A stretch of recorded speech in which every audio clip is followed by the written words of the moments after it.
IPS officer અને મહીસાગરના SP Safin હસનને આપણે અનેકવાર સોશિયલ મીડિયા ઉપર જોયા છે, તેમના નિવેદનો પણ જોયા છે, પરંતુ હવે તેમની ઉપર ગંભીર આરોપ લગાવવામાં આવ્યા છે।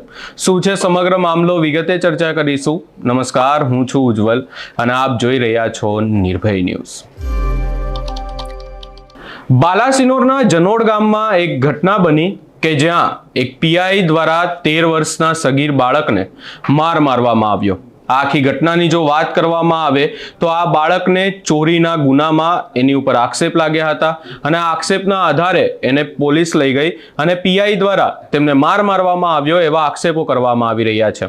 હવે આ તમામ ચર્ચાઓની વચ્ચે જનોડ ગામના સરપંચ દ્વારા આરોપ લગાવવામાં આવ્યા છે અને આ આરોપ લગાવવામાં આવ્યા છે એસપી મહીસાગરના જે છે સફીન હસન તેમની ઉપર, અને સીધી જ વાત કહેવામાં આવી છે કે મને એસપી સફીન હસને ધમકી આપી છે। તેમના દ્વારા વધુમાં કહેવામાં આવ્યું છે કે આ આખા કેસમાં પોલીસની કાર્યવાહીમાં તમે કેમ દખલઅંદાજી કરો છો એવું કહી અને એસપી સફીન હસને તેમને ધમકી આપી હોય એવું નિવેદન આપવામાં આવ્યું છે અને ત્યારબાદ હવે આખી બાબતને લઈ અને અનેક ચર્ચાઓ થઈ રહી છે। આપણે સૌપ્રથમ એ વ્યક્તિ દ્વારા, એ સરપંચ દ્વારા શું કહેવામાં આવ્યું એ સાંભળી લઈએ। રજૂઆત સાહેબ એ છે કે જે સરપંચશ્રીના જે એસપી સાહેબે જે એમને અહીંયાથી ઉઠાઈ લીધી, જે અટકાયત કરીને એમને જે ધમકી આપી છે એ બાબતનો મુદ્દો છે કે ખરેખર એક સરપંચ કોઈ ગુનામાં નથી, તેમ છતાં પણ આ એક એમને બેસાડી ત્યાં જે ધમકી આપી એ બાબતે તમામ સરપંચો કે ભાઈ આપણે પ્રથમ નાગરિક છીએ અને આપણી જોડે જો આવું થતું હોય તો પછી આપણે પોલીસને મદદ કેવી રીતે કરીશું એમ।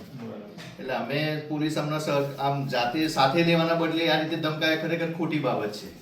એટલે એ બાબતે અમે આ એક આવેદનપત્ર સ્વરૂપે આપ સાહેબના રજૂઆત કરેલી છે।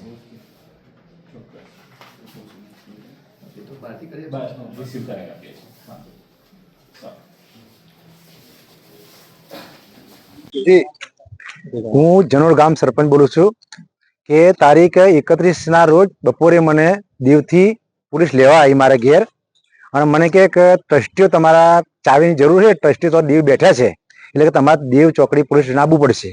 તમે એવું સારું આવું એમ કરીને સરકારી ગાડી લઈને અને પોલીસ વાળા મને લેવા આવ્યા ઘેર। તો મને કીધું મને ગાડી લઈને કેમ લેવા આવ્યા? તમે લેવા નહીં આવ્યા પણ ખાલી આવ્યા છીએ, પણ મને ખબર પડી કે આ લોકો મને લેવા જ આવ્યા છે, પણ સરપંચ તરીકે મને એને અંદર ના બેહાડ્યો, મને કે તમારે આગળ થવું પડશે। એટલે મેં સરપંચ તરીકે બે બાઇક લઈને અને દેવ ચોકડી પહોંચ્યો। જેવો દેવ ચોકડી પહોંચ્યો એટલે ત્યાંના પીએસઆઈ જે મેડમ છે એમણે મને કીધું કે સરપંચ તમારે કે એસપી સાહેબ બોલાવે છે લુણાવાડા, એટલે તમારે આ તાત્કાલિક આવવું પડશે। મેં વિચાર કર્યો સાહેબ મને કેમ એસપી સાહેબ બોલાવે છે, મેં શું ગુનો કર્યો? મને એવું લાગ્યું કે ના કહેવાથી પીએસઆઈ મેડમ ખરો ને એ મને આજુબાજુના પોલીસ વાળાને ટોર્ચર કરી મને અંદર ગાડીની અંદર બેહાડવાની કોશિશ કરી, એટલે મને લાગ્યું કે મારો માનને હાનિ ના પહોંચે, એટલે મેં મેડમને કીધું મેડમ હું મારી ગાડી બેસતો નથી, હું સીધો બાઇક લઈને તમારી પાછળ કે આગળ આવું છું। તો સાહેબ મેડમ બોલ્યો કે તમારે અગાડી જવાનું છે અને અમે તમારી પાછળ આવીએ, એટલે પોલીસ સ્ટાફ સાથે પીઆઈ મેડમ અને એમનો સ્ટાફ સાથે મને મારી બાઇક આગળ કરાવી અને મારી પાછળ એ લોકો છેક લુણાવાડા સુધી આવ્યા। લુણાવાડા તો ઉતરી અને એસપી સાહેબની ઓફિસે અમને લઈ ગયા। એસપી સાહેબ તો રૂબરૂ હતા, જે આ સફી હસન કરીને સાહેબ છે, મને બોલાવ્યો એટલે હું ઓફિસમાં ગયો। એટલે સાહેબ સીધા ગુસ્સાની અંદર મને કે તું કેટલા વર્ષથી સરપંચ છું? મેં કીધું સાહેબ હું 4 વર્ષથી છું। તાકે તું આ પોલીસની કેમ આડે તું આવું છું? મેં કીધું સાહેબ હું આવ્યો નહીં, તાકે તારું ગોમ સાફ કરવાનું છે અને તારે જો આ પોલીસની વચ્ચે જો કામગીરીની દખલ કરી તો તને અંદર કરી દેશ, એવી મને ધાપ ધમકી આલી। હું સાહેબ ગભરાઈ ગયો કે એસપી સાહેબ જેવો માણસ આજે મને સરપંચ ધમકી આલે તો મારે શું કરવું? મેં ગભરાઈ એટલે ગયો સાહેબ કે કદાચ સરપંચ આ એસપી સાહેબ મને કઈ કહી ના દે, એટલે એક શબ્દ બોલ્યા વગર મેં સીધો સાહેબ એમને કશું જ બોલ્યો નહીં। મેં કહ્યું સાહેબ મારી ભૂલ થઈ ગઈ, એમ માફી માંગીને હું નીકળી ગયો સાહેબ।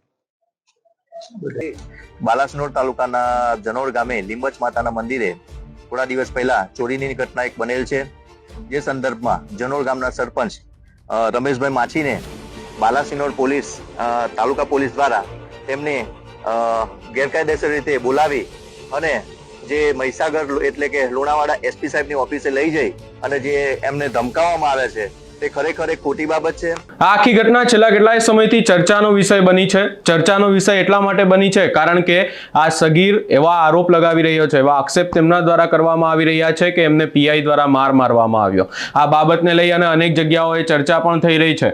આપણે જો વાત કરીએ આખી ઘટનામાં તો એમએલએ ધવલસિંહ ઝાલાનો એક વિડીયો વાયરલ થયો હતો કે જેની અંદર તેમણે એસપી સફીન હસન સાથે પણ વાત કરી હતી અને વધુમાં ડીવાયએસપી વસાવા સાહેબ સાથે પણ વાત કરી હતી। ત્યારે ડીવાયએસપી વસાવા દ્વારા પણ એવું કહેવામાં કહેવામાં આવ્યું હતું કે આ આખી ઘટનામાં મારા કર્મચારી મારા અધિકારીની સામે કાર્યવાહી કરવાની હું કોઈ પણ પ્રકારે કમિટમેન્ટ નથી આપતો. ત્યારબાદ આ આખી બાબત ચર્ચામાં આવી કે શું પોલીસ દ્વારા આવું કૃત્ય કરવામાં આવે તો તેની સામે કોઈ સજા નહીં થાય. આ સમગ્ર બાબતને લઈ અને હાલ અનેક ચર્ચાઓ થઈ રહી છે. તમારો શું અભિપ્રાય છે એ અમને કમેન્ટ કરી જરૂર જણાવશો. અમારી ચેનલ નિર્ભય ન્યૂઝને લાઇક, શેર, સબસ્ક્રાઇબ કરવાનું ભૂલશો નહીં.